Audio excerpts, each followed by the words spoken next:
अस्सलाम वालेकुम yes Finney खेवान चाय सत अत बनाओ मजेदार डिश यह गई फिरने हिश तैयार यह गई कजन तम मिनटन तैयार गैस पे थो मे पतलस मज त्रो मे दद कप अत मज त्रो मे खंड चमच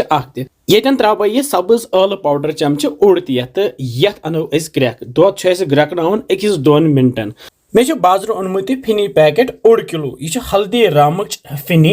वारिया मजेदार आसान तो यह एयर टाइट ओडे तो साफ तिकाज यह करान इस्तेमाल गर गोनथ त्रा यह आरियत बे त्रा अड़हन फिनी ये बानस मज त्रित